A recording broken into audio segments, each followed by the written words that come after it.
హైదరాబాద్, రంగారెడ్డి, మెదక్ జిల్లాల నేతలతో కురియన్ కమిటీ భేటీ ముగిసింది. కమిటీ సభ్యులు రికాబుల్ హసన్, ఫర్గాత్ సింగ్ భేటీ అయ్యారు. డీసీసీ అధ్యక్షులు, అసెంబ్లీ ఎన్నికల్లో పోటీ చేసిన అభ్యర్థులు, ఎమ్మెల్యేలతో భేటీ అయ్యారు. పార్లమెంట్ ఎన్నికల ఫలితాలపై కాంగ్రెస్ హైకమాండ్ నియమించిన కురియన్ కమిటీ అందరి అభిప్రాయాలను తీసుకుంటోంది. సమావేశంలో అభిప్రాయాలు చెప్పలేని వాళ్లు ఫోన్లో చెప్పండని ఫోన్ నెంబర్లిచ్చారు కురియన్ కమిటీ సభ్యులు. లేఖ రూపంలో అయినా సరే అభిప్రాయాలు వెల్లడించాలని సూచించారు.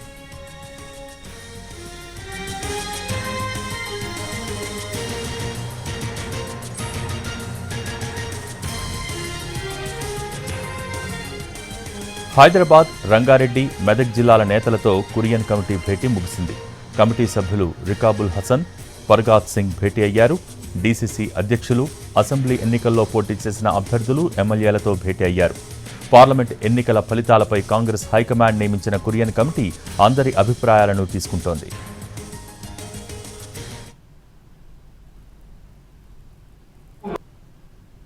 రంగారెడ్డి, హైదరాబాద్ జిల్లాలో ప్రభుత్వం వచ్చినాక కూడా ప్రాతినిధ్యం లేకుండా పోయింది కాబట్టి న్యాయంగా రేపు అధిష్టాన వర్గానికి ఇక్కడ పోవడానికి కారణాలేంది, ఇక్కడ ఆర్గనైజేషన్ ఎందుకు లేదు.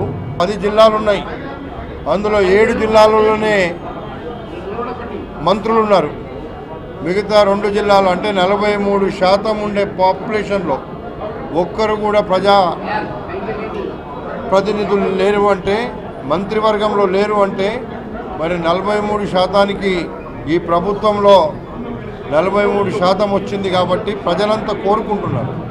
రంగారెడ్డి, హైదరాబాద్లో గతంలో 6 మంది మంత్రులు ఉండ్రి, కనీసం ఒక్కరు కూడా లేకుంటే ఈరోజు భారతీయ జనతా పార్టీ రోజు రోజుకు అక్కడ వాళ్ళతో మాకు ప్రాబ్లం అవుతుంది. ఇప్పుడు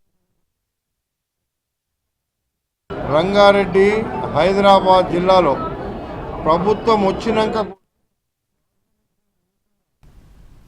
హైదరాబాద్, రంగారెడ్డి, మెదక్ జిల్లాల నేతలతో కురియన్ కమిటీ భేటీ ముగిసింది. కమిటీ సభ్యులు రికాబుల్ హసన్, ఫర్గాత్ సింగ్